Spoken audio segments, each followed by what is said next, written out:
PS news में आपका इस्तकबाल है। मैं हूं आपका दोस्त मोहम्मद जावेद। हम रखिए खबरों पे नज़र, आप रखिए खबरनामे पे नज़र।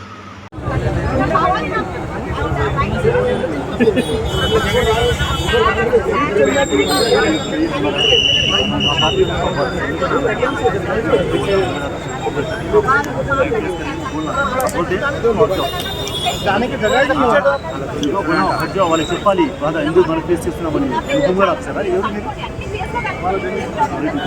ఈ బాధ అర్థం చేసుకోవాలి మనం చెప్పుకోవాలి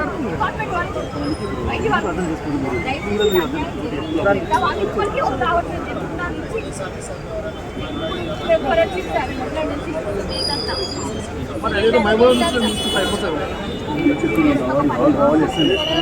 మైమూరం సార్ వీళ్ళు పక్కనే ఉంటారు